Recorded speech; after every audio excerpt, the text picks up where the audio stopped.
عزوز سلامتنا تقبلوا نايزا يوتيوب شانل تعزبتي كمي تصنحوا نزقوان زدلنا زيناتات حيزلكم قريبا لخو نمكتالكم بخبر عدم كبرا سمعتي بركت بولو وانا وحبريتاتات نابيتم مستصعانو اقدموا ملقتو يدما نوتيفيكيشن نخبصحكم زيناتات بوان نختكتاتلون نزا يوتيوب شانل سبسكرايب بمقبار نايدول ملكت متواقع يترسعون بريزيدنت أمريكا دونالد جي ترامب إيران بعلي إذا كتب وسينالا نيكلوران معناون ذهب تمي يورانيما ناب أمريكا نمقعزن وسينالا أوشت 24 ساعات مس إيران سممع كفراميو بزبل تزاريبو مالوم قدما بريزيدنت ترامب كم تلمود نزوالا كواتبلو بعد ستات إيران دما ترامب بزعباتها يزاربو كم زلو أين فلتن ترامب باهقوم ززاربو زلو يمسلو كبلون أرقاقيت أمالوم ازغنتات بزا على درجة أزراربو خين الله زرزر حبريتاز اسمعكم كخونيم بتخالي وغان إيران هاجرات عرب كابزخون يخون جيجاك إماراتات تختغات تقوت أباب بفلاي إمارات عربنا أمريكا خونان إسرائيل ناب جزءاتكي عديمكي نخط قاعدة فقيدكي كبيد عنوات كوردكيو كتبل إيران متنقاطها زحلفت كوينا بتمساسالي إمارات عرب دما منم زفرح قدايلن بمبال ركبا كمتغطلن كم زي تقوارتن إمارات عرب أم مجلتيا أفليتات ركبالا إمارات عرب زوجاتو مجلتي زسمعكم كونيم بتخالي وغان أمت عرب بهرموز وطرتات تقادر خوينو حجد ما فرنسا ناب تخونتات تتنبيراتو تركبالا فرنسا تشارلز ديغولز تسميت عباي نفاريت تتعن مركب كينات ناب توشمت سديدات ركبالم كونتاتن وطرتاتن عريق لو ابزلو ما اخلاي مبراق زملكت زرزر حبريتاتات زسمعكم كخونيم كسامو داتا حابيركم نصنحوم بفلمام بريزيدنت أمريكا دونالد جي ترامب إيران فتيما نيكلرا وأطوار كي تسرح كم زتسمامعتن نتقينات نمقرات أبسم معكت بتح أزيوز كالمخانون أفليت أمير كبالوم ترامب نزي مجلس زهابو بمخنيات مبل 350 عامت من مسرات أمريكا بعد 4 سنة أب أوبال أوفيس وايت هاوس مستقالستي UFC جيستين غاتجن إلى توبيريان سريلي غارنن أبز قبروا هانداو توركبيم نزي تزاريبهم زلوم وعلي كقبري دليو زبلو بريزيدنت ترامب أبز حلفو 24 ساعات أزيو طبق زتا أكايدان لنا أبسم معكن بتحدما أزيو تخلو على وكبلو تسمع مالوم بفلاي اتوم بريزيدنت إيران فتيما نيكولارا وأزوار كي تسرح كم زتسمامعت بترقاقا مكوان تقلتو ازي بترامب زبهال زلو أبهالاغن كساب حجي بإيران آي ترقاقت انزلوم أبزوان زي تهران تخينات نمقرات زغرب لأمام السلام أمريكا تقمقمو كم زلاوني زحبه زلوم بزعواتي بمعخنات زينا أمريكا زتزرقح ناي 30 معلتات ناي دردر ناي موداتا جيزي زتحاتوتو ترامب اتناي موداتا جيزي كغير كم زخيل عملكيتو مالوم نغازيت انياتاتا بزهابو مغلطي فصوم ناي دردر ناي موداتا جيزي كهلوم كم زي كالون غليص مالوم بمحدار أمريكا بزعبا غوسكواس تدردر بزملكات زرزر حبريتا كمهاب كوانتا تقطبا اتوم سبسلطان جن ات مسرح بصبوق يقتل كم زليوم زغلصو زلوم بخالي وغن وايت هاوس انتوحاده اوغعوي مغلصيتاتوم غنا قلطوف وتادراو امراطي امعد كم زلو بنصر كوان تغلصم از وتادراو امراطي አላይ كم زي كونون امنتو انصباريقو يركبالوم ازاب زخونو لوان ابز وانزي ايران مس معرباوያን ሀገራት አበት ገብሮ ድርድር ዘለዋ መርገጺ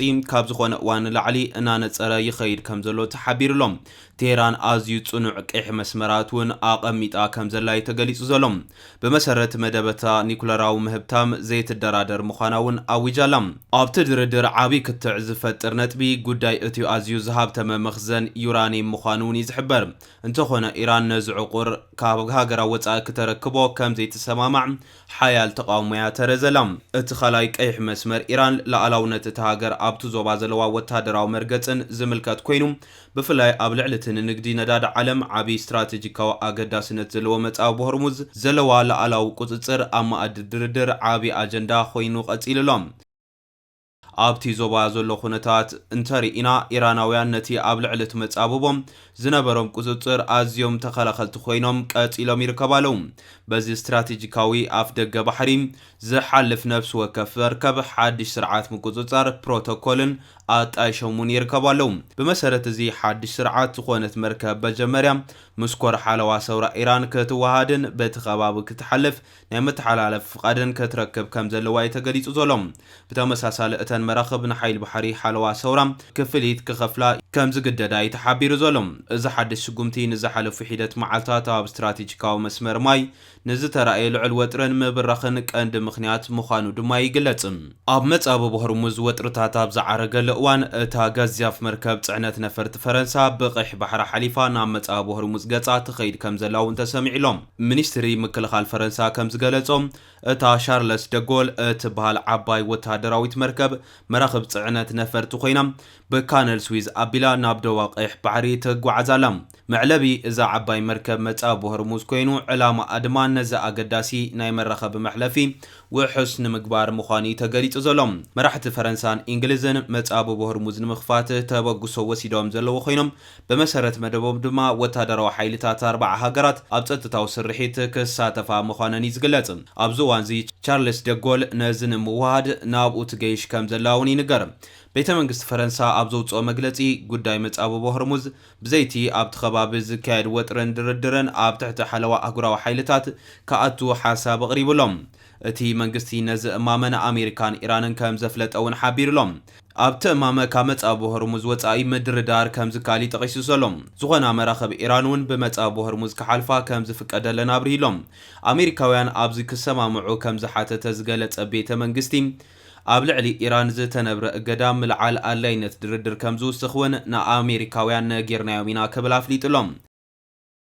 ኣሜሪካን ኢራንን ነዚ ብፈረንሳ ዝቐረበ ሓሳብ ብኸመይ ምላሽ ከም ዝሃባ ዝገልጽ ቃል ግን የለን እንተኾነ ቻርልስ ደጎል ናብ መጻበብ ሆርሙዝ ትገይሻላ ቻርልስ ደጎል ኣስታት 20 ናይ ራፋል ነፈርቲ ውግን ሓያሎ ፍሪጌታትን ከም ዝተኸለት ኣልኣይን ጸብጺቡ ይርከባሎ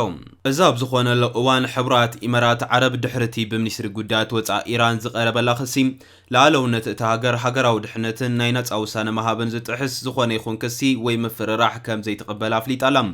ኢማራት ኣብ ዘውፅኣቶ መግለጺ ምስ ካልኦት ሃገራት ዘለዋ ምትሕብባርን ምሕዝነትን ሙሉእ ብሙሉእ ጉዳይ ላዕላውነት እቲ ሃገር ምዃኑ ኣስሚራትሉ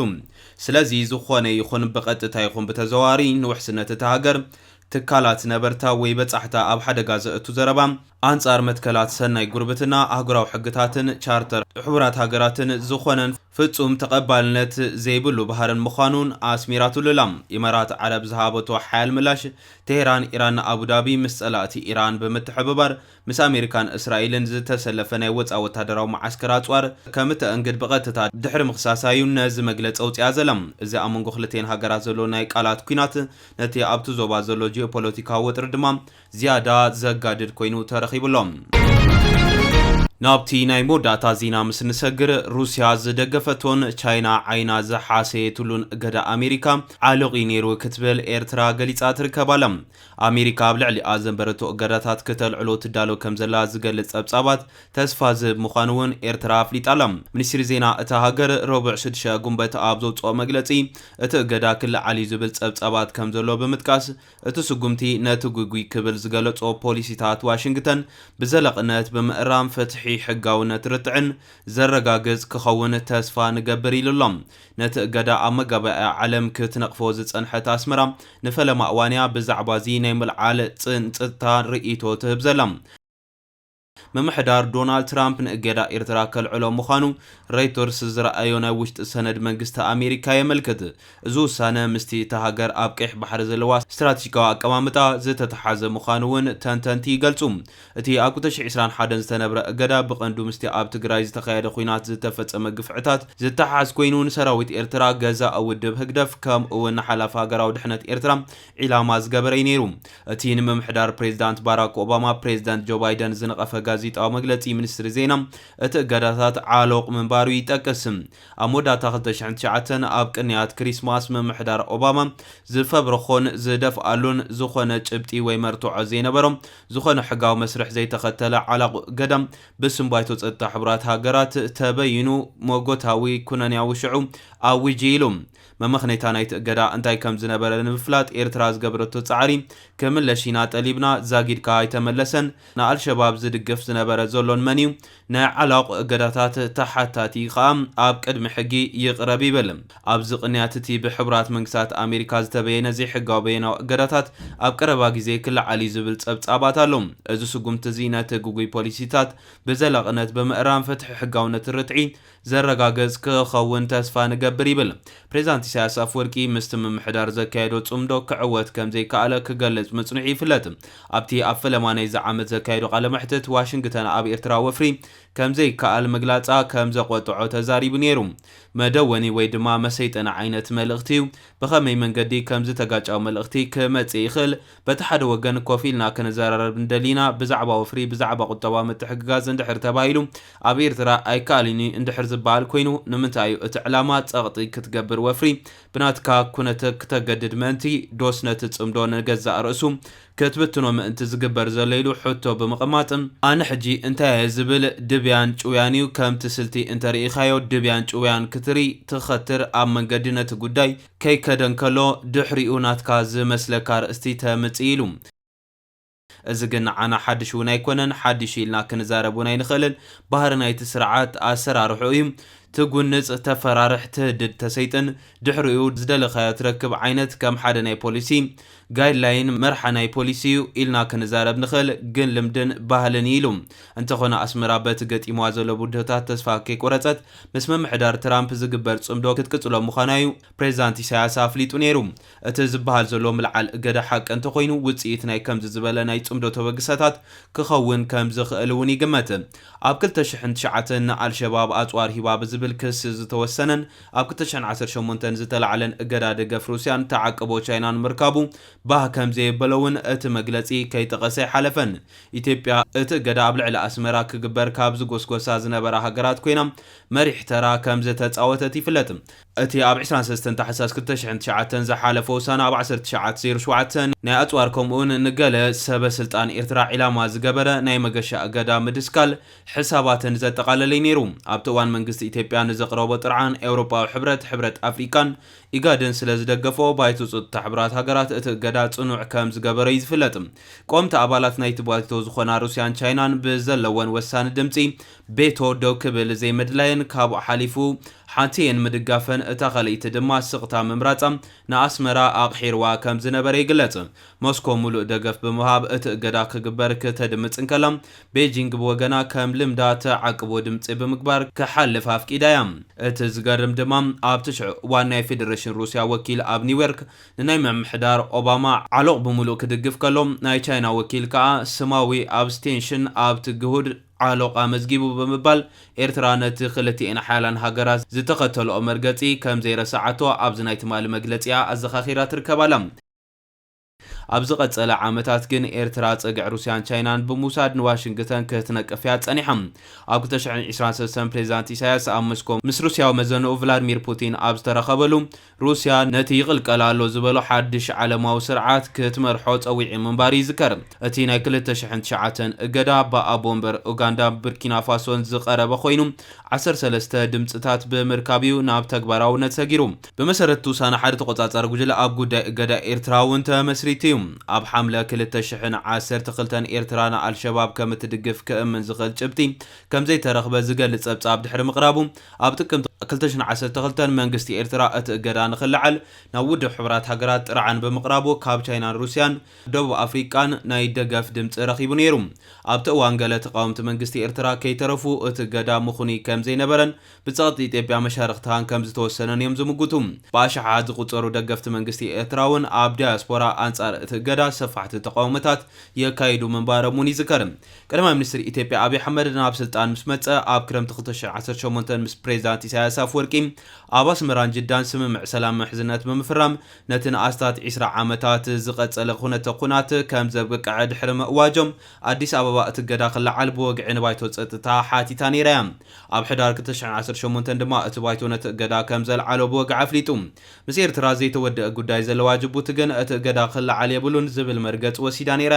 ዛጊድ ዲፕሎማሲያዊ ዝምድና ክልቴን ሃገራት እውን ተበቲኹ ይዝርከብ ድሕሪ ናይ 9 ዓመታት ዕናዊ ሳዕቢናት ዓላቑ እገዳ ኣብ 2018 እገዳ ይለዓላሎ ምስ ተባህለውን ዋላ እኳ ደንጉ ዝመጸም ኣወታዊ ስጉምትን ተነበረ የቕኒልና ኣይበልና ንብል መግለጺ ሚኒስትር ዜና ኤርትራ ኣብ 2017 ኤርትራ ኣብ መዝገብ ናይተን ግብረ ሽበራ ዝድግፋ ተባሂለን ብሕቡራት መንግስታት ኣሜሪካ ዝጥቀና ሃገራት ኣትያ ነይራ እያ ኣብ 2019 ካብቲ መዝገብ ምውፃእ ብሓጎስ ከም እትቐበሎም መንግስቲ ኤርትራ ኣፍሊጡ ነይሩ እዩ ሚኒስትር ዜና የማነ ገብረ መስቀል ኣብቲ እዋን ንማዕኸናት ዜና ብዝሃቦ ቃል እታ ሃገር ኣብቲ መዝገብ ምስፋራ ብቐደም እውን ግጉይ ምዃኑ እንተኾነ ግን ዋላ እኳ እንተደንጎየ ሕጂ እውን እቲ ውሳነ ምውሳዱ ቅኑዕ ምዃኑ ተዛሪቡ ነይሩ ኣብተን ዝሓለፉ 10 ዓመታት ኤርትራ ኣብ ቃልሲ ኣንጻር ግብረ ሽበራ ዝነበራ ተራ ዝደነቕ ብምባል እዩ ሃገር ኣብቲ መዝገብ ምስፋራ ርትዓዊ ከም ዘይኮነ ረዲዩ እምበር ክስ ክቡራት ተዓዘብቲ ነዚ እዋን ዝደልናዮ ሓበሬታ ዝመስል ነይሩ ብኻሊእ ዜና እስካዕ ንራኸብ ሰላም